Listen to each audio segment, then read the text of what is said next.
সুপ্রিয় দর্শক, স্বাগত এই সময়। আমি ফখরুল আলম কাঞ্চন আপনাদের সঙ্গে আছি।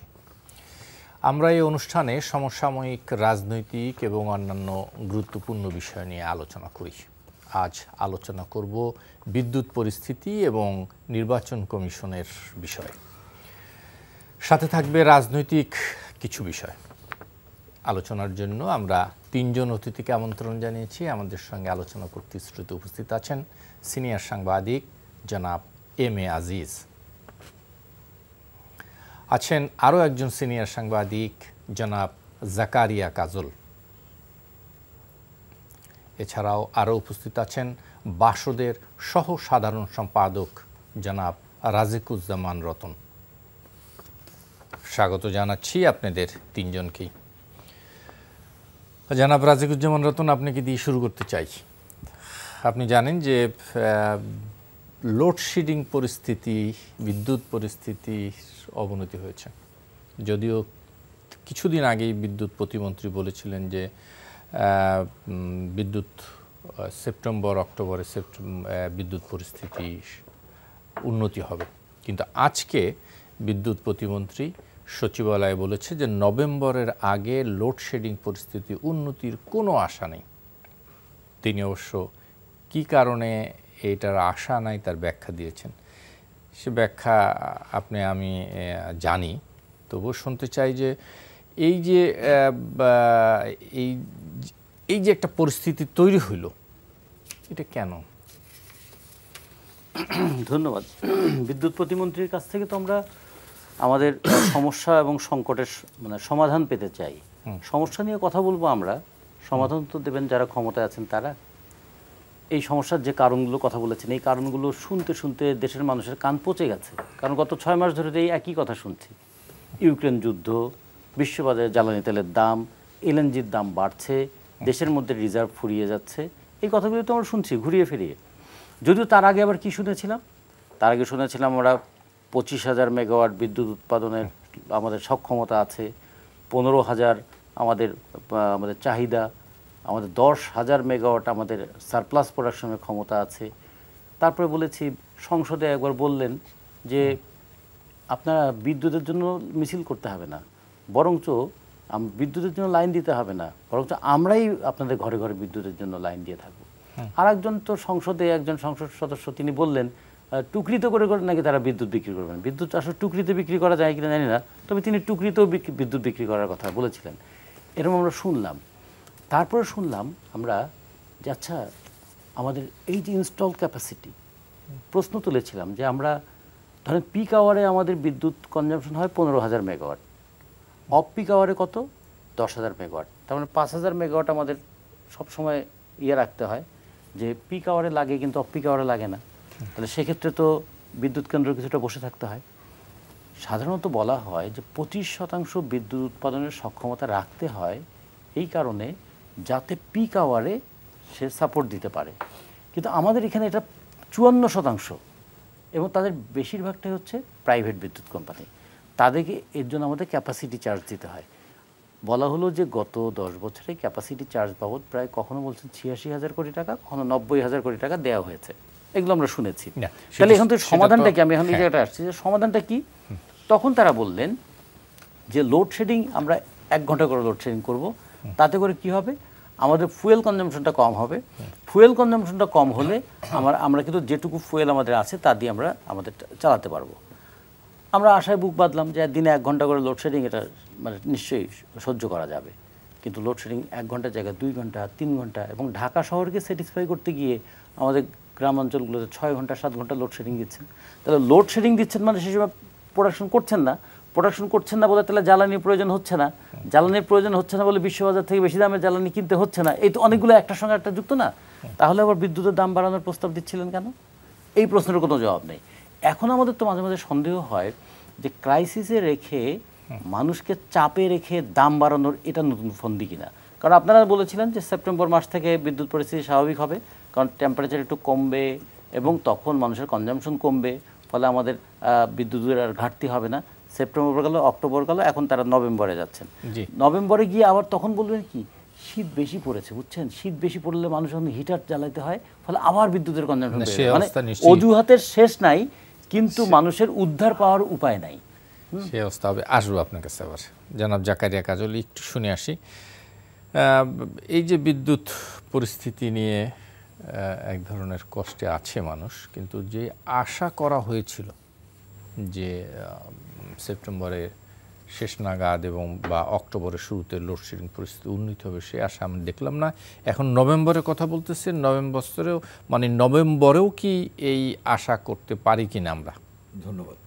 আসলে হয় কি, আমাদের মন্ত্রীদের অতি কথনের একটা দোষ আছে, এটা আমি অনেকবার বলেছি। নিশ্চিত না হয়ে যিনি দায়িত্বপ্রাপ্ত তিনি কেন বললেন যে সেপ্টেম্বর বা অক্টোবরে শেষ হয়ে যাবে? না, উনি আশা করেছিলেন যে সেপ্টেম্বর অক্টোবরে গরমটা কমে আসবে, একটু আবহাওয়া শীতল হবে, সেই কারণে মানে বিদ্যুৎ চাহিদা কমবে, ওনারা দিতে পারবেন। বায়বীয় আশা করে তো লাভ নেই। নাম্বার ওয়ান, এই যে এখন যে উনি নভেম্বর বললেন, এটারও তো আমি মনে করি ঠিক হয়নি। কারণ নভেম্বরে আবার যেটা রতন ভাই আরেক অজুহাত আসবে, যেগুলি বলার দরকার। দেখেন, রতন ভাই একটা কথা বললেন যে আমরা 6 মাস ধরে এইগুলি শুনছি, এই কারণে। কিন্তু বাস্তবতা হলো 6 মাসে কিন্তু বিশ্ব পরিস্থিতির কোনো পরিবর্তন হয়নি। আগামী নভেম্বরের মধ্যে এই পরিস্থিতি পরিবর্তন হবে কিনা এটাও তো মন্ত্রী, তিনি তো আর গণক না। কারণ আপনার গরম শীত এটা ব্যাপার না, ব্যাপারটা হচ্ছে বিদ্যুৎ উৎপাদনের জন্য যে জিনিসটা, সেটার ক্রাইসিস। যে আমি একটা কথা প্রায়ই বলি যে আপনার ঘরে চাল আছে, চুলাও আছে, কিন্তু লাকড়ি যদি না থাকে আপনি ভাত রান্না করবেন কিভাবে?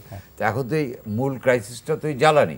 তো মন্ত্রী কিভাবে জানেন যে সেপ্টেম্বরে জ্বালানি কমে মানে সহজলভ্য হবে বা নভেম্বরে সহজলভ্য হবে? যেটা আমরা মেজার যেটা নিয়েছিলাম আমরা নীতিগতভাবে, যে আমরা 1 ঘন্টা করে লোডশেডিং দিলে, অফিস টাইম ইত্যাদি ইত্যাদি করলে জ্বালানির ব্যবহারটা কমবে। মূল ক্রাইসিসটা কিন্তু জ্বালানি। কিন্তু আপনি দেখেন কি হয়েছে, লাভ হয়েছে কিছু? আপনি যখনই লোডশেডিং হচ্ছে আপনি বিদ্যুৎ উৎপাদন করছেন না, কিন্তু আমি কিন্তু আমার জেনারেটর চালাচ্ছি যে সেই জ্বালানি দিয়ে। এবং আজকাল ঢাকা শহরে বা জেলা শহরে জেনারেটর এত বেশি ব্যবহার হচ্ছে, আমার তো মনে হয় যে পরিমাণ জ্বালানি আপনি সেভ করছেন তার বেশি না হলে প্রায় সম পরিমাণ জ্বালানি কিন্তু জেনারেটরে ব্যবহার হচ্ছে না। কিন্তু উপায় তো নাই, যখন হাই রাইজ বিল্ডিং আছে। না, আমি তো সেখানে কথাটা আপনি বোঝা, আমি উপায়ের কথা আমি বলছি যে আপনি যেটা সাশ্রয় করতে চাচ্ছেন সেটা তো সাশ্রয় হচ্ছে না। ডিজেলটা সাশ্রয় করতে চেয়েছিলেন, হ্যাঁ, ডিজেল তো সাশ্রয় হচ্ছে না, বেশি ব্যবহার হচ্ছে। কাজে আমার মনে হয় এই বিষয়গুলি নিয়ে না আমরা হুটার অ্যাডহক ডিসিশন না নিয়ে না, আরো গবেষণা বা আরো বাস্তব ভিত্তিক, আপনার যদি ধরেন আমার এলাকায় বেলি রোডে, আমি বেলি রোডে থাকি, ওইখানে লোডশেডিং করে আপনি ধরেন 5 লিটার কথার কথা সেভ করলেন, তা আবার তো 7 লিটারের ডিজেল দিয়ে তো আমার সব কিছুই চলছে। এবং এখন জেনারেটর কিন্তু মানে অলমোস্ট প্রত্যেকটা অ্যাপার্টমেন্ট বিল্ডিং বাদ দেন, প্রত্যেকটা স্থাপনায় রেস্টুরেন্ট, সেলুন, মিষ্টির দোকান, মুদি দোকান, সবখানে রেডিও, আপনার টেলিভিশন, এগুলি তো বড় সবখানেই জেনারেটর। কাজে এইটা তো হচ্ছে না। কাজে আপনাকে বাস্তবভিত্তিক জিনিস নিতে হবে। আপনার জ্বালানি তেলের যতদিন সহজলভ্য না হবে, এই যুদ্ধ যতদিন না থামবে, এই অবস্থা চলবে, এটা মাথায় রাখতে হবে। দেখেন আপনি পরশু দিনের খবর, আপনার ইয়েতে কি ফ্রান্সে পেট্রোল পাম্প অনেকগুলি বন্ধ হয়ে গেছে, তাই না? ইটালিতে একই অবস্থা। কাজে আমরা তো এখন এগুলোর বাইরে না। কাজে মিথ্যা আশা না দিয়ে বা ভয় না দিকে বাস্তবতাটা বলতে হবে। জি, আসবো জনাব এম এ আজিজ। দেখেন, সারা বিশ্বে তো ইউক্রেন রাশিয়ান যুদ্ধের ইম্প্যাক্ট তো আছেই, এটাকে কিন্তু অবজ্ঞা করা যাবে না। এবং এই যুদ্ধ কবে শেষ হবে এটাও বলা যাবে না। কিন্তু আমাদের বাংলাদেশে যে যে সেক্টরে আমরা সমস্যা মোকাবেলা করতে পারি, তার ভিতরে কিন্তু বিদ্যুৎ খাত একটা ছিল। কারণ এই সরকারের আমলে আমাদের যে বিদ্যুৎ উৎপাদনের ক্ষমতা আমাদের চাহিদার তুলনায় কমপক্ষে 1.5 গুণ। হ্যাঁ, কিন্তু সঞ্চালন লাইনের অভাবে আমরা কখনো চাহিদা মেটাতে পারছি না। 15,000 মেগাওয়াট, অথচ আমরা গড়ে 12,000 মেগাওয়াট উৎপাদন করতে পারছি। এখন না, উৎপাদনের সক্ষমতা আমাদের আছে, হয়তো সঞ্চালনের, ওইটাই বলছি, সঞ্চালন লাইনের অভাবে আমরা এটাকে মেকআপ করতে পারছি না। সঞ্চালন করবে নাকি? এখন প্রশ্ন হচ্ছে, যখনই বিদ্যুতের ক্রাইসিস হয় বা ভালো মন্দ যাই হোক না কেন, এই মাননীয় প্রতিমন্ত্রী সাহেব এসে কিন্তু কিছু কথা বলেন সমস্যা হইলে কিছু মলম লাগানোর চেষ্টা করেন, আর ভালো হলে তো তিনি নিজে উৎসাহিত বোধ না, করেন। কিছু নিজে কথা তো নিজে। আবার বলতেই হয়, কারণ হ্যাঁ, সাংবাদিকরাও এখন আছেন, আজকে যে তারা কথাটা জানতে চায়। বললো, হয়তো আমার কথাটা একটু তিতে লাগতে পারে, কিন্তু আমার কাছে মনে হয় এই কথাটার ভিতরে একটু চালাকি আছে। কি চালাকি? যে এই ক্রাইসিসে আপনার সঞ্চালন লাইনের আমাদের অভাব, সেখানে বিনিয়োগ না করে আপনার 2টা কুইক রেন্টাল, 3টা কুইক রেন্টাল এবং 2টা এলএনজিতে প্ল্যান্টের অনুমোদন দেওয়া হয়েছে। এই এলএনজি 2টা চালাতে হবে না? এখন বলা হচ্ছে তেল তো নাই, এলএনজি তো অনুমোদন দিছে, তাহলে ওই 2টাকে তো তেল দিতে হবে। যেমন ধরেন সমকালে রিপোর্ট ছাপা হয়েছিল যে তরল গ্যাসের গরল হিসাব, ভয়ঙ্কর রিপোর্ট, কেউ প্রতিবাদ করতে পারে নাই। এবং আমেরিকান একটা কোম্পানি, একটা অঙ্গরাজ্যের, মানে এই কোম্পানি কোনো হদিশ পাওয়া যায় না, মালিকের হদিশ পাওয়া যায় না, বিনা টেন্ডারে আপনার কাজ দেওয়া হয়েছে এবং $5 লাখ উপরে বিনিয়োগ করা হয়েছে। বিশ্বের কোথাও নাই 15% ইন্টারেস্টে। এবং ওইখান থেকে এটাকে বলা হচ্ছে, ওই স্টোরিতেই বলা হয়েছে, এটা হলো টাকা পাচারের একটা কারখানা। এখন আরো 2টা এলএনজি হচ্ছে। এখন ওই এলএনজিতে করে কি, বাংলাদেশ ইম্পোর্ট করে, আইনে গ্যাস দিচ্ছে, এটারে আবার তরল গ্যাস তৈরি করছে, আবার সাপ্লাই দিচ্ছে, কাজ এইটাই। তো এই 2টাতে এলএনজি বাইরের থেকে আনতে হবে তো, কারণ এই গভর্নমেন্ট তো পুরো থেকেই দেখা যাচ্ছে নিজস্ব যে প্ল্যান্টগুলি আছে, এই যে 50 থেকে 53% বিদ্যুৎ প্ল্যান্ট অলস বসে আছে, আপনার কুইক রেন্টাল 37টা বসায় রেখে 11 বছরে 90,000 কোটি টাকা গচ্ছা দেওয়া হয়েছে, অথচ এটাকে আবার ফের ভর্তুকি দেখানো হয়েছে বাজেটে। না, সেটি তো একটা হিসাব গেলই, কিন্তু আমাদের যে সক্ষমতা ছিল বা এখনো যেটা আছে সেটা আমরা কাজে লাগাইতে পারছি না। এইটা কাজে লাগাইতে 2টা, যেমন ধরেন এই যে মাঝখানে আপনার ব্রেকডাউন গেল না, এই ব্রেকডাউনের তদন্ত নাই, না তদন্ত কমিটি করছে, রিপোর্ট নাই। বিশেষজ্ঞরা বলছে 2টো কারণে এর কারণ ঘটতে পারে। একটা হচ্ছে সঞ্চালন লাইনের ব্যাকগ্রাউন্ড, আর একটা হচ্ছে দুর্নীতি, অব্যবস্থা। যেটা বলা হয়েছে সেটা হলো যে সঞ্চালন লাইনে যে পরিমাণ আমার ক্যাপাসিটি আছে তার থেকে অধিক চাপ দিয়ে দেওয়ার কারণে হয়তো এইটা ক্লিক মানে করতে পারে। রাইট, এই 2 থেকে 3টা কারণ কথা বলা হচ্ছে। একটা থেকে আরেকটায় সুইচ ওভার করার সময় এই ঘটনা ঘটতে পারে, হ্যাঁ বলা হয়েছে। তা আমার কথা হচ্ছে যে আমি যদি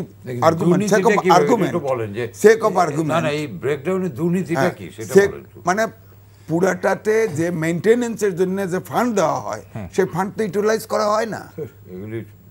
এখন ধরেন আমি বলি, এই যে 2টা কুইক রেন্টাল দেওয়া হলো, 2টা এলএনজি দেওয়া হলো, এতে যদি আপনার সঞ্চালন লাইনটাকে মেরামত করা হতো, তা আমাদের তো এমনি উদ্বৃত্ত হয়ে যায় বিদ্যুৎ। আমাদের যদি উৎপাদন সক্ষমতা বেড়ে যায়, এটা তো সক্ষমতা আছে, এর পরেও তো আমাদের অ্যাটমিক এনার্জি কমিশন। আমার মনে হয় মানে জাকের গাজল ভাই এখানে একটু বলবো, আমি 30 সেকেন্ড একটু শুনে একটু বিরতিতে যাব। হ্যাঁ বলেন। আমি যেটা বলতে চাচ্ছি যে সঞ্চালন লাইনে যে ট্রিপ করে, এটার সঙ্গে কিন্তু দুর্নীতি নেই, কাজে দুর্নীতিটা আমাদের মধ্যে এটা একটা মুখের বুলি হয়ে গেছে। আমি যেটা একটা কথা বলতে চাই, হ্যাঁ সঞ্চালন লাইনে আমাদের হয়তো দুর্বলতা আছে, কিন্তু আপনি দেখেন যখন আমরা উৎসব করলাম, মানে যখন প্রচুর বিদ্যুৎ ছিল, যখন আমরা বিদ্যুৎ পাচ্ছিলাম, লোডশেডিং আমরা ভুলে গিয়েছিলাম, তখন তো একই সঞ্চালন লাইন ছিল, তাই না? কাজে এই মুহূর্তে আমি শেষ করি চাহিদা, আমার এই মুহূর্তেরটা কিন্তু এখন যদি আমার সঞ্চালন লাইনও থাকতো, আমি তো উৎপাদনই করতে পারতেছি, আমি সঞ্চালন করবো কিভাবে? প্রেজেন্ট ক্রাইসিসটা ডিউ টু ফুয়েল, এটা মাথায় রাখতে হবে। এই প্রেজেন্ট ক্রাইসিসের সঙ্গে ওই 90,000 টাকারও কোনো, আরেকটু যদি বলি ফুয়েল না মানে ডলার, না ওই তো 90,000 কোটি টাকার কোনো সম্পর্ক নাই, কুইক রেন্টালের কোনো সম্পর্ক, I am not supporting that. But এখন যে ক্রাইসিস, এটা হচ্ছে আমরা তেল নাই, তেল কিনতে পারছি কিনা সেটা হলো ব্যাপার। কারণ ওই যে বললাম, চালও আছে, চুলাও আছে, লাকড়ি নেই। এখন সমস্যাটা লাকড়ির। জ্বালানি কেনার জন্য যেটা দরকার ছিল সেখানে কোনো সমস্যা আছে কিনা, অর্থাৎ ডলার? ধন্যবাদ। আমরা তো মানে হয় কি, সমস্যাকে যদি আগে চিহ্নিত করতে পারি এবং সে অনুযায়ী যদি পদক্ষেপ নিতে পারি, তাহলে সমস্যা পুরোপুরি সমাধান করতে না পারলেও সহনীয় করে রাখতে পারি। যেমন ধরুন, আমরা একসময় শুনে আসছি যে ডলারে আমরা এত উচ্চতায় উঠে গেছি যে সেখান থেকে আমাদের আর নামানো যাবে না। আচ্ছা, তারপর হঠাৎ করে দেখলাম যে ডলারের আবার সংকটের দেখা দিচ্ছে। আচ্ছা, তারপরে হলো কি যে আমাদের আমরা 25,000 মেগাওয়াট উৎপাদন সক্ষমতা আছে। আগামী 1.5-2 বছরের মধ্যে আরও আমাদের 13,000 মেগাওয়াট উৎপাদন লাইনে আসবে। 2030 সালের মধ্যে আরও 10,000 মেগাওয়াট বিদ্যুৎ আমাদের উৎপাদন সক্ষমতা তৈরি হবে। এবং একের পর এক বিদ্যুৎ কেন্দ্র তৈরি হচ্ছে, কয়লা ভিত্তিক বিদ্যুৎ কেন্দ্র। কারণ কয়লাটা আসবে কোত্থেকে? বিদ্যুৎ উৎপাদন কেন্দ্র না হয় করলাম, কেন্দ্রের জন্য তো কয়লা লাগবে, অথবা ডিজেল লাগবে, অথবা ফার্নেস অয়েল লাগবে, অথবা গ্যাস লাগবে, অথবা যদি হাইড্রো করি তাহলে আমাদের কোনো হাইড্রো হচ্ছে না, হাইড্রো থাকলে হাইড্রো লাগবে, অথবা যদি বাতাস দিয়ে করি অথবা সোলার করি লাগবে। তো একদিকে আমরা একের পর এক পাওয়ার প্ল্যান্ট তৈরি করছি, আর একদিকে আদানির কাছ থেকে 1,500 মেগাওয়াট বিদ্যুৎ কিনছি। এখন আমি যে নিজে যদি পাওয়ার প্ল্যান্ট তৈরি করে এরকম আমি সক্ষমতা তৈরি করি, তাহলে আমি আদানির কাছ থেকে 1,500 মেগাওয়াট বিদ্যুৎ কিনছি কেন? কোনো জবাব নেই। কারণ আমাদের বিদ্যুতের ক্ষেত্রে বলা আছে একটা দায় মুক্তি আইন। এই দায় মুক্তি আইনের অজুহাত সুবিধা নিয়ে এরা জনগণের উপর সমস্ত দায় চাপিয়ে দিয়েছে। আর তার খেসারত দিতে হচ্ছে এখন। আচ্ছা, আমাদের এতগুলো পাওয়ার প্ল্যান্ট, তাহলে আমাদের তো একটা কনজামশন আছে না? তা আমাদের ফুয়েল কত লাগবে? আমাদের ডিজেল যা আমদানি করি তার 10% ব্যবহার হয় আমাদের বিদ্যুৎ উৎপাদনে।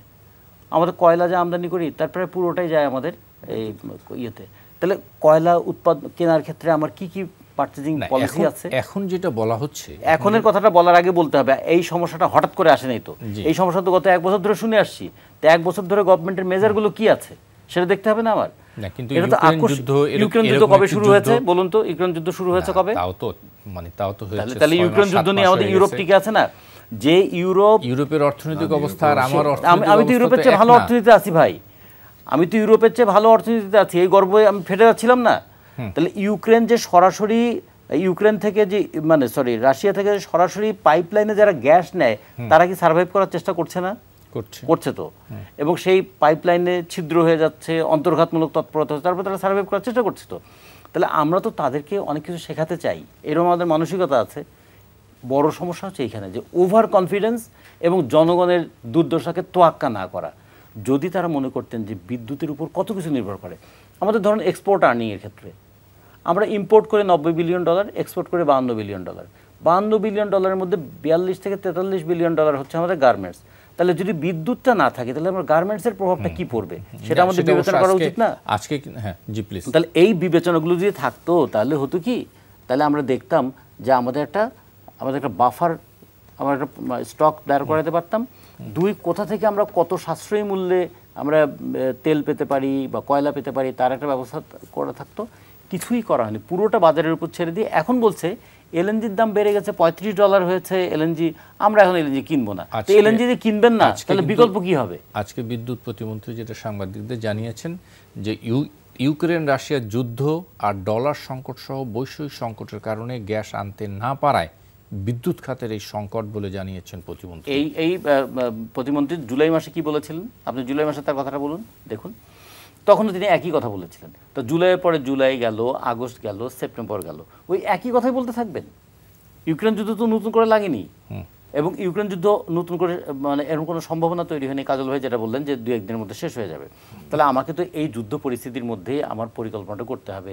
এখন সেই পরিকল্পনার জন্য সবচেয়ে বেশি প্রয়োজন হলো আপনার আর্থিক সক্ষমতা। আমাদের জানা মতে যে সেটা হলো এই জ্বালানি কেনার মতন সেই আর্থিক সক্ষমতা নিয়ে আমাদের সন্দেহ আছে। তাহলে কি করবেন? পাওয়ার প্ল্যান্ট সব বন্ধ করে দেবেন? না, নিশ্চয়ই না। তাহলে কি করবেন? আপনি যে লোডশেডিং এর পরিকল্পনা করেছিলেন সেটা একটু পরিকল্পিতভাবে কাজে লাগাতেন। যে লোডশেডিং এর পরিকল্পনা তো লোডশেডিং এর প্রথম যেটা বলা হয়েছিল সেটা তো নাই, বরং আরো বেশি মানে বেশি হচ্ছে। দেখুন, 1 ঘন্টা যদি লোডশেডিং হয় তাহলে আমাদের বিদ্যুৎ লাগে সাশ্রয় হয় 995 মেগাওয়াট। যদি আমাদের 2000 ঘাটতি থাকে তাহলে 2 ঘন্টা লোডশেডিং লাগবে। যদি 3000 মেগাওয়াটের ঘাটতি হয় তাহলে 3 ঘন্টা লোডশেডিং হবে। এটা হিসাব তো ভাই, অঙ্ক তো। তাহলে এই আমি লোড ম্যানেজমেন্টটা করব না? একটা হলো লোড ম্যানেজমেন্ট করা। 2 নম্বর হচ্ছে আমরা সাশ্রয়ী মূল্যে অথবা নতুন কোনো উৎস থেকে জ্বালানি সংগ্রহ করতে পারি কিনা, তার ব্যবস্থাটাও কি গত 6 মাস ধরে আমরা করেছি? যদি করতাম, করে যদি ফেল করতাম তাহলে একটা ব্যাপার ছিল। আমরা এখন যদি অপেক্ষায় থাকি ইউক্রেন যুদ্ধ বন্ধ হবে, আমি জ্বালানি সহজে পাবো এবং আবার বিদ্যুৎ উৎপাদন হবে, তাহলে তো হবে না। আমি মনে হয় একটু জাকারিয়া কাজলের কাছ থেকে শুনে এসো। জনাব জাকারিয়া কাজল, আমরা যেটা জানি সেটা হচ্ছে যে লোডশেডিংয়ের কথা বলা হয়েছিল যে দিনে 1 ঘন্টা বা 2 ঘন্টা করে যাবে। এখন দেখা যাচ্ছে লোডশেডিং তো কমে নেই, বরং বেড়েছে।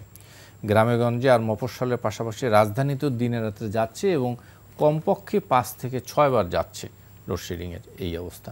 তো এখন আমাদের যেটি প্রধান সমস্যা আমাদের কাছে যেটি মনে হচ্ছে সেটি হচ্ছে যে বিদ্যুৎ উৎপাদনের জন্য যে জ্বালানি দরকার সেই জ্বালানি আমরা কিনতে পারছি না, আনতে পারছি না। ধন্যবাদ। এই সরকারের দেখেন অনেক ক্ষেত্রে কিন্তু সরকারের অনেক সাফল্য আছে। আমি কেন বলছি কথা, যেমন কৃষিতে আমরা এখনো কৃষি আছে, আমাদের অবকাঠো অনেক ক্ষেত্রে, যে একটা খাতে বিদ্যুৎ যেটা সকল সাফল্যের জন্য যেটা প্রধান নিয়ামক, এই খাতটা কেন জানি আমার মনে হচ্ছে বেশ মানে অদক্ষ না হলেও দক্ষতার সাথে পরিচালিত হচ্ছে না। এটা আমি মানে একদম নিঃসংকোচে বলতে পারি, বিদ্যুৎ খাতটা দক্ষতার সাথে পরিচালিত হচ্ছে না। এবং অনেক ক্ষেত্রে আমাদের বিশেষজ্ঞ যারা জ্বালানি নিয়ে কাজ করেন তাদের মন্তব্যকে কিন্তু আমাদের দায়িত্বপ্রাপ্ত প্রতিমন্ত্রী একদম তুড়ি মেরে উড়িয়ে দেন এবং অনেক সময় তিনি খুব কি বলবো আমি অবজ্ঞাসূচক কথা বলেন বিশেষজ্ঞদের নিয়ে।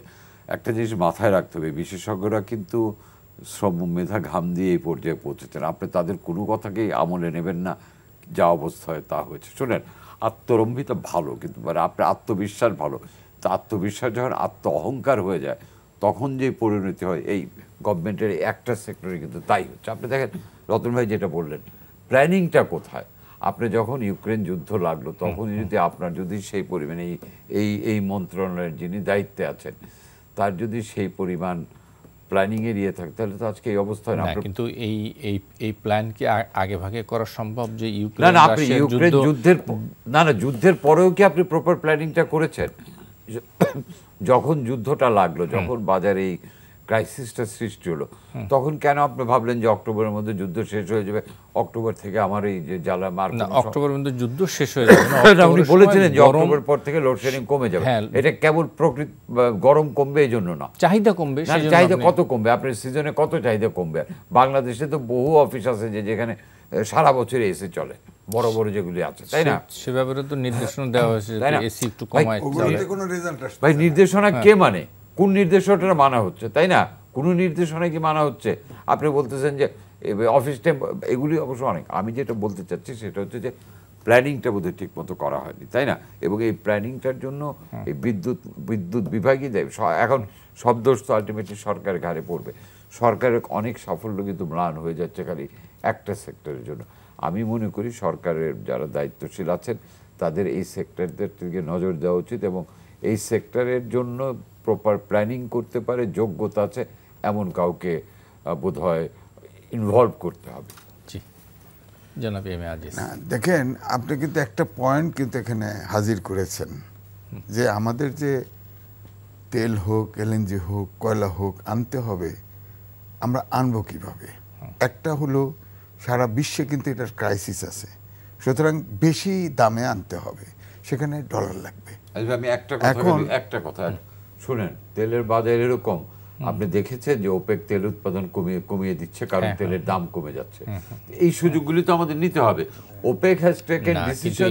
এই সুযোগ যে আপনি নেবেন সেটা হলো সেই সংরক্ষণের ব্যবস্থাও আপনার নাই। আপনার তো সংরক্ষণ টাকা থাকলেও আপনার এই মুহূর্তে আপনি না আপনি আমার কথা যেটা আমি বলতে চাচ্ছি সেটা হচ্ছে এখন কিন্তু পরিস্থিতিতে একটু একটু করে উন্নতি হচ্ছে না, এইটার সঙ্গে তো আপনি তাল মেলাতে পারছেন না। ওপেক তেলের দাম কমিয়ে দিচ্ছে, আমেরিকা এটা মানে রীতিমতো গোসা করেছে, তারপরে কিন্তু ওপেক ডিসিশন নিচ্ছে, দাম পড়ে যাচ্ছে কমছে। কাজে এই বিষয়গুলি নিয়েও কি আমরা খুব বেশি serious? That is the question. হ্যাঁ, এখন যে মেইন প্রশ্নটা হচ্ছে ধরেন আমাদের লোড শেডিং ম্যানেজমেন্ট আমাদের কোনো কাজ দেয় নাই। হ্যাঁ, এখন যে আমরা লোডশেডিংগুলো করছি 5-6 বার, এটাতে আরও উল্টা ডিজেল খরচ বাড়ছে, কারণ প্রত্যেকটা জায়গায় জেনারেটর, যখনই লোডশেডিং হয় জেনারেটর চলছে, কাজ হয় না। এটা বহু আগেও আমি বলেছি, এই লোডশেডিং এই কারণে কাজে আসবে না। প্রশ্ন হচ্ছে আমাদের ধরেন আপনার তেলের দাম বাইরে যতটুকুই কমুক, কিন্তু আমাদেরকে তো ডলারে কিনতে হবে। আমাদের $48 বিলিয়ন থেকে এখন কিন্তু $36 বিলিয়ন নেমে আসছে। এবং প্রতিমন্ত্রী কিন্তু আরো একটা কথা বলেছে যে আমাদের লোডশেডিং হচ্ছে এই কারণেই যে ইন্ডাস্ট্রি কলকারখানার থেকে আমাদেরকে গ্যাস দিতে হচ্ছে। কারণ যেহেতু এটা রপ্তানিমুখী শিল্প প্রতিষ্ঠানকে চালিয়ে রাখার জন্য। আমি বলছি ঠিক আছে, এটা ঠিক আছে, কিন্তু আমার প্রশ্ন হচ্ছে যদি তাই দেয় তাহলে এক্সপোর্ট এবং বাড়তেছে না কেন?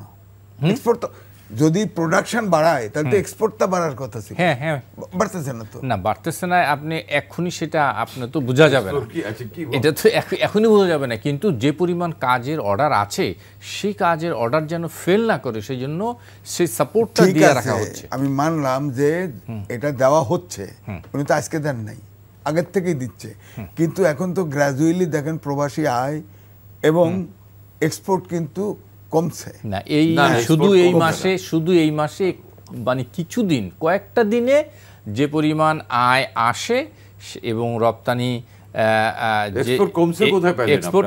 আয়টা একটু কমেছে এই গত কয়েকদিনে, কিন্তু এটা কয়েকদিনের হিসাব, টোটাল হিসাব না। আচ্ছা যাই হোক, যে জায়গায় আমি আসি সেটা হচ্ছে যে সবচাইতে ক্রাইসিস ইয়েটা হচ্ছে যে আমরা যে আপনার তেল কিনবো আমাদের তো ডলার দিয়ে কিনতে হবে, সেটি আছে, সেটা হলো বড় ক্রাইসিস আমাদের। ডলার তো আমার তখন এই রিজার্ভ থেকে কিন্তু চলে যাবে। হ্যাঁ, এখন আমরা তো 36-এ চলে আসছি, এখন যদি আমরা এটা চালু রাখতে হয়, অর্থাৎ আগের যেমন কাজল ভাই বললেন আগের থেকে যদি পরিকল্পনা করে সেট সিস্টেমে চলতাম তাহলে হয়তো এতটা ঝামেলায় পড়তে হতো না। এখন কিন্তু আমার রিজার্ভে হাত পড়ে যাবে যদি আবার বিদ্যুৎ এনার্জি, এটা কিন্তু জীবন এবং জীবিকার লাইফলাইন। আপনাকে যদি আপনি এখানে যদি ইনপুট না দেন তাহলে সারা দেশের সবকিছু কিন্তু বিপদে পড়ে যাবে। এই জন্য আমরা কিন্তু আসলে এখন ক্রাইসিসে সামনে আছি। যেমন রতন ভাইয়ের কাছ থেকে একটু ছোট্ট করে একটু শুনে আমি বিরত যাব। আমরা কি ক্রাইসিসে আছি না ক্রাইসিস উত্তরণের দিকে যাচ্ছি? আমরা ক্রাইসিসের গভীরে চলে যাচ্ছি, কারণ লোডশেডিং 1 ঘন্টা থেকে 6 ঘন্টায় আসছে, তার মানে ক্রাইসিস তো আরো বাড়ছে। হ্যাঁ, এবং আজকে যখন প্রতিমন্ত্রী বলে দিলেন যে নভেম্বর পর্যন্ত আমাদের এটা এইভাবেই চলবে, তার মানে বুঝতে হবে নভেম্বর পর্যন্ত এই খাদের মধ্যে আমরা থাকবো। তাহলে উত্তরণের কথা তো আমাদের প্রতিমন্ত্রী বলেনি। আমরা বরঞ্চ বলতে চাচ্ছি যে যদি বিশেষজ্ঞদের কথাটা একটু শোনা হতো, যদি গভর্নমেন্ট আগে থেকে এইটুকু মেনে নিতেন যে একটা সমস্যা আছে এবং সমাধান করতে হবে, তাহলে তো সমাধানের পথটা বেরোতো। আপনি তো সমস্যাকে প্রথমে অস্বীকার করেছেন যে না কোনো সমস্যা নাই, আমাদের ডলারের সংকট নাই। এমনকি দেখুন পাশের দেশ দেখুন, ভারত শুধুমাত্র রাশিয়ার সঙ্গে তেল কেনাবেচা করার মধ্য দিয়ে তারা নাকি প্রায় 40,000 কোটি টাকার মতো বাড়তি সাশ্রয় করেছে। তাহলে আমরা রাশিয়ার সঙ্গে করতে পারতাম না, আমরা করতে পারতাম না, আমাদের ফার্নেসটা আমরা রিফাইনটা করতে পারছি না, আমরা করতে পারতাম না। কিন্তু দেখুন খেয়াল করে দেখেন ইস্টার্ন রিফাইনারি, চেষ্টাটা করে দেখুন, পাকিস্তান আমলে তৈরি ইস্টার্ন রিফাইনারি ক্যাপাসিটি কত 15 লক্ষ টন, তো গত 50 বছরে তার ক্যাপাসিটি বাড়লো না কেন? সেটা অন্য প্রশ্ন।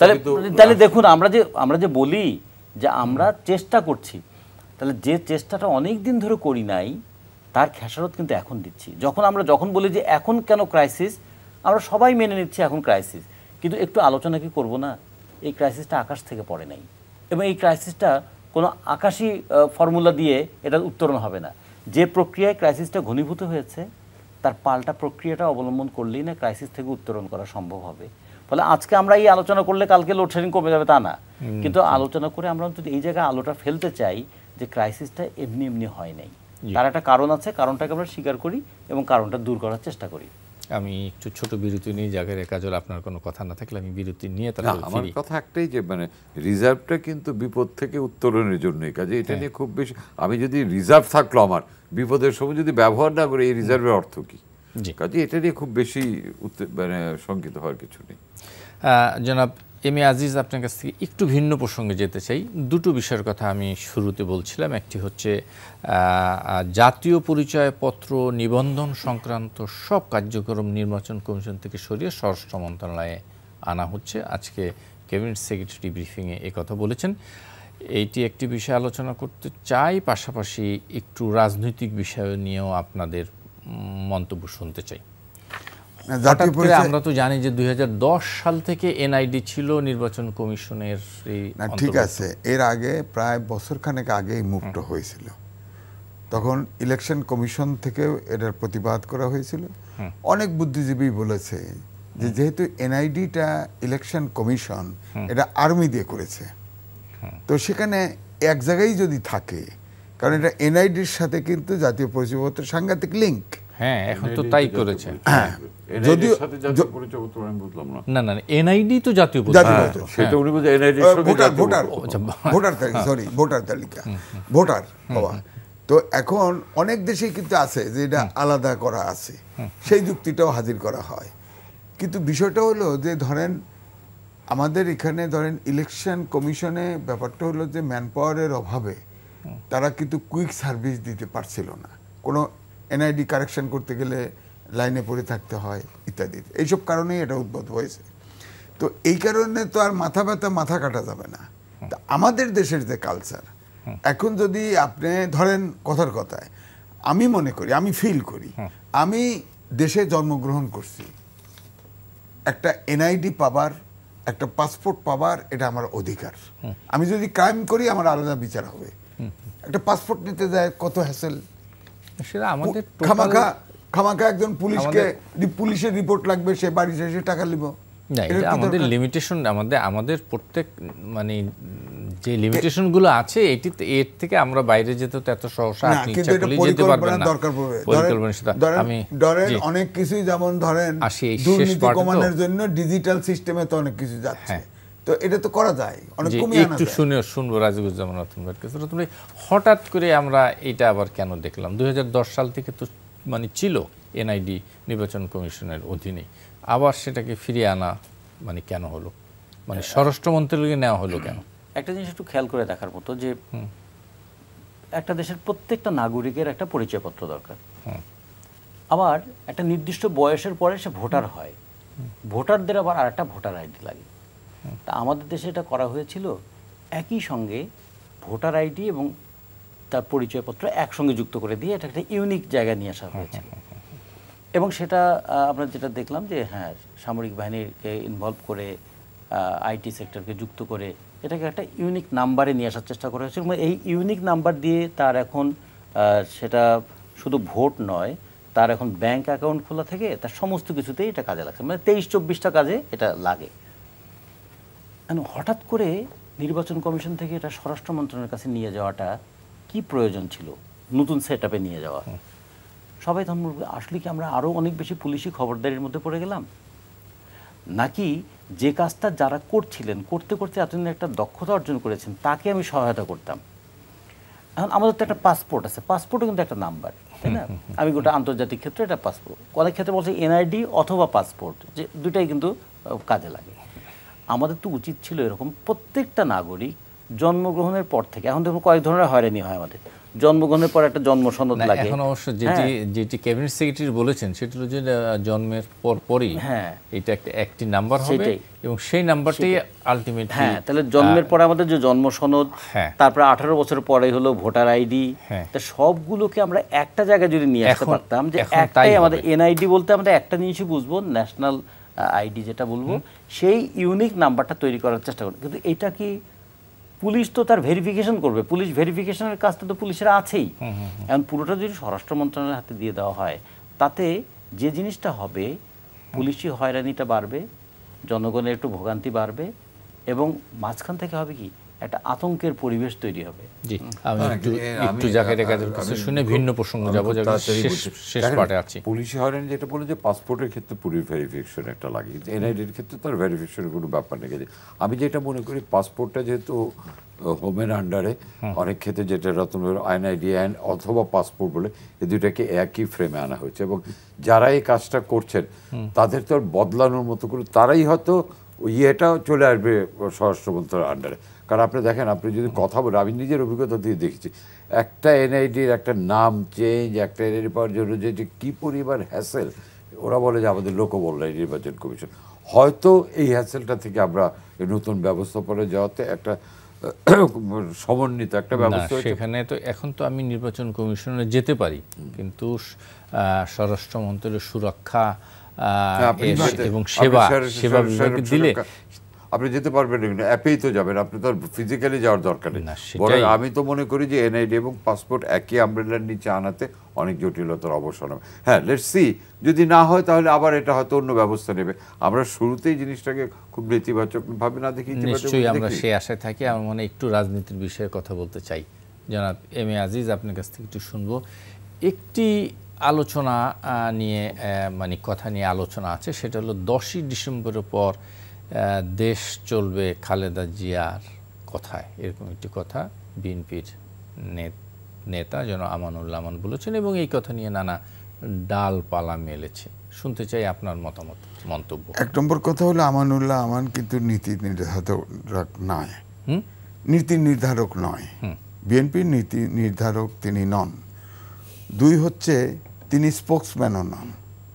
এটা একটা, আমি মনে করি এটা একটা মেঠো বক্তৃতা, কর্মীদের উজ্জীবিত করা, দেশবাসীকে পক্ষে নেওয়া, এরকমই একটা বক্তব্য আমার কাছে মনে হয়েছে।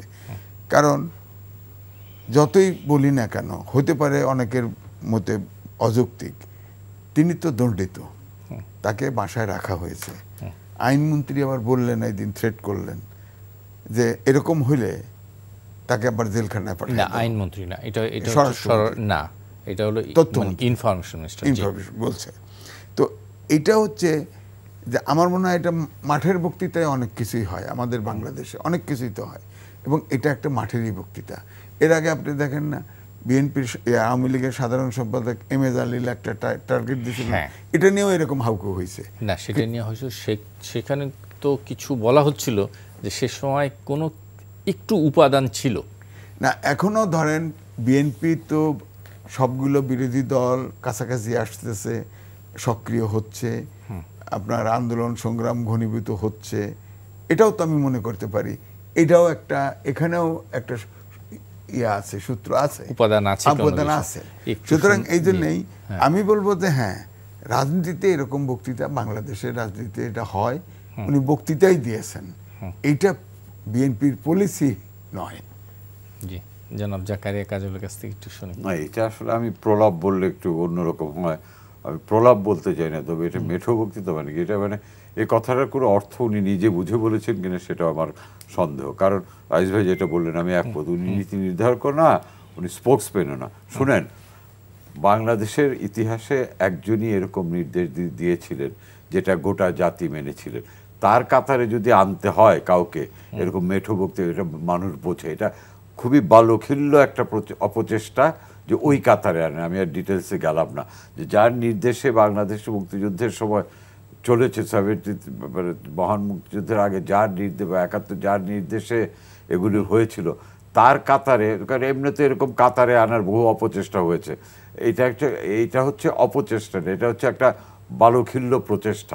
সেটি হলো, কিন্তু এটা কি কোনো রূপক অর্থে কোনো কিছু বলালো যে আন্দোলন আসলে সফলের দ্বার প্রান্তে, সুতরাং এরপর এই স্বপ্ন তো দেখতেই পারে। এটা নিয়ে আমি অনেকবার বলেছি, দেখেন বিএনপি সাচ এ পার্টি যারা গত 13 বছর বেগম জিয়া আর তারেক জিয়ার দুর্নীতি আর বাড়ি নিয়ে আন্দোলন করছে। এই প্রথম গত অগাস্ট থেকে তারা জনসম্পৃক্ত বিষয় নিয়ে আন্দোলন করছে, এতে করে তাদের কর্মীদের একটু চাঙ্গা হয়েছে, কর্মী সমাবেশ বাড়ছে, এটা আমি ইতিবাচক ভাবেই দেখি। কিন্তু এখনো ওই অবস্থায় যায় নাই যে জনজোয়ার সৃষ্টি হয়েছে।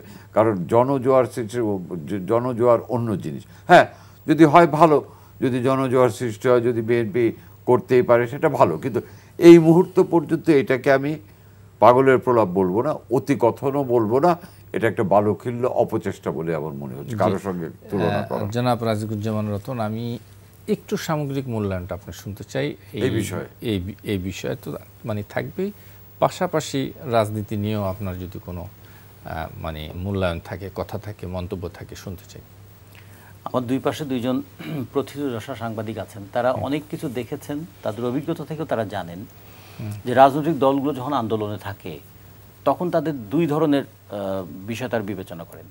একটা হলো কর্মীদেরকে উজ্জীবিত করা, আরটা হলো কর্মীদেরকে উজ্জীবিত করা এবং প্রতিপক্ষকে একটা চাপের মধ্যে রাখা, আরটা হলো নিজেদের একটা স্পেস তৈরি করা। যেমন ধরুন, এই কথা বলার পরেই গোটা আওয়ামী লীগকে তো হামলে পড়েছে বিএনপির উপরে, যে কি প্রলাপ বকছেন, দিবাস্বপ্ন দেখছেন, মানে আলোচনার ভর কেন্দ্রটা সরে গেল। ফলে রাজনীতিতে এই ধরনের কাজ কখনো তারা করেন। কিন্তু যদি আমরা বিগত 15 বছরের ইয়েটা দেখি, ঘটনাগুলো দেখি, এই রকম তারিখ দিয়ে কোনো মানে কাজ কি সফল হয়েছে, এটা তো সাধারণ টেকনিক্যালও সম্ভব না। সম্ভব না এই কারণে প্রথমত সক্ষমতা নেই, দ্বিতীয়ত আমি যদি তারিখ দিয়েই দেই সরকার তো বসে থাকবে না, সে তো আমার প্রতিপক্ষ সে তো সেই ভূমিকা নেবেই।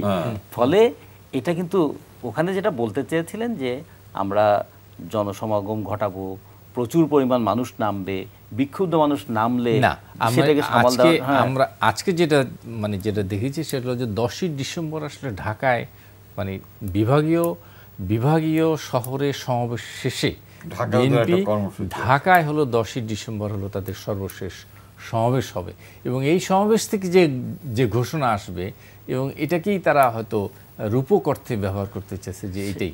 হ্যাঁ, রূপক অর্থে ব্যবহার করলেও যখন একটা রাজনৈতিক নেতা কোনো একটা কথা বলেন তখন তার একটা তো ওজন থাকতে হবে, ভর কেন্দ্র যেমন থাকতে হবে, কথার ভারটাও থাকতে হবে।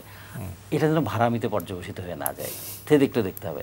আর আরেকটা বিষয়, আমাদের রাজনীতিতে সবসময় এই অতিকথনের ভূমিকাটা আছে, যে ক্ষমতায় থেকে কিভাবে নামাতে হয় সেটা আমরা জানি, এগুলো অনেক সময় কথা না, কিংবা এই সমস্ত দিবাস্বপ্ন দেখে লাভ নাই, এরকম কথাগুলো চলতে থাকে। আমাদের মনে হয় যে এই কথার উপর জোর না দিয়ে আমাদের দেখা উচিত যে আগামী 2024 সালের জানুয়ারিতে যদি নির্বাচন হয় কিংবা 23শে ডিসেম্বরে যদি নির্বাচন হয়, নির্বাচনের আগে কি ধরনের পরিবেশটা তৈরি হবে যাতে একটা সুষ্ঠু, গ্রহণযোগ্য, অবাধ নির্বাচন হতে পারে। কথার লড়াই তো অনেক দেখলাম আমরা, নীতির লড়াইটা একটু দেখা দরকার। যে পদ্ধতিতে দেশ চলছে সেই পদ্ধতির বাইরে কোন পদ্ধতিতে দেশ চালালে, সেটা আমি একটু আগে আমরা যে আলোচনা করলাম, আমাদের জ্বালানি সংকট, আমাদের কৃষির সম্ভাবনা, আমাদের রপ্তানি আয়ের সম্ভাবনা, কিংবা আমাদের শ্রমজীবী মানুষের জীবন, এই আলোচনাগুলো অনেক বেশি আসা দরকার না? হুঙ্কার তো অনেক হয়েছে, হুঙ্কার দিয়ে তো আর সরকার পতন করা যায় না, বরঞ্চ জনগণকে সম্পৃক্ত করে আমাদের সবার একটু চেষ্টা করা উচিত। এবং জনগণকে সম্পৃক্ত করে যে আন্দোলন হবে, সেই আন্দোলনে জিতলেও যেমন লাভ হয়, হেরে গেলেও কিন্তু লাভ হয়। হেরে গেলেও লাভ হয়, মানুষ বোঝে যে আমাদের দাবির কথাটা ওরা শোনে নাই। যেমন ভাষণ যেমন বলেছিলেন যে ওরা আমাদের কথা শোনে নাই, সরকারকে কিন্তু অ্যাকিউজ করা যায় আমরা একটা যৌক্তিক দাবি করেছিলাম, আপনারা শোনেন নাই। যেমন আমরা বলতে পারি যে 2 বছর ধরে জ্বালানি বিষয়ক কথা এত বলা হচ্ছে, আপনারা শোনেন নাই, তার ফল আজকে গোটা জাতিকে ভোগ করতে হচ্ছে। ঠিক তেমনি রাজনীতিতে শুধুমাত্র বিজয়ী হলেই মানে জনগণের সুফল পায় তা না, কখনো কখনো পরাজিত হয়েও জনগণকে এগিয়ে নিয়ে যাওয়া যায়। রাজনীতিটাকে এই জায়গায় নিয়ে আসা উচিত। জি, আমার মনে হয় আজ ভাই আমার হাতে সময় নেই, যদি একেবারে একটি কথায় যদি আপনি কিছু বলেন বলতে পারেন। বিষয়টা হচ্ছে যে এখন এই যে বক্তব্যগুলি আসছে সরকারি পক্ষ, বিরোধী পক্ষ থেকে, এটা কিন্তু আগামী নির্বাচনকে সামনে রেখে আমরা নিশ্চয়ই বুঝতে পারছি নির্বাচন কেন্দ্রিক একটু উত্তপ্ত করা যায়। আমি যেটা মনে করি আজকের এই মানে যে বক্তব্যটা নিয়ে আলাপ করছি আমরা, এটা বিএনপির আন্দোলনের জন্য উপকারের চেয়ে অপকারের বেশি কারণ হবে। জি, আমার মনে হয় আর সময় নেই। জনাব এম এ আজিজ, জনাব রাজিকুজ্জামান রতন এবং জনাব জাকারিয়া কাজল, আপনাদের 3 জনকে অনেক অনেক ধন্যবাদ। দর্শক, আপনাদেরকে ধন্যবাদ যারা এতক্ষণ আমাদের সাথে ছিলেন। আগামী অনুষ্ঠানে আবার দেখা হবে। শুভরাত্রি।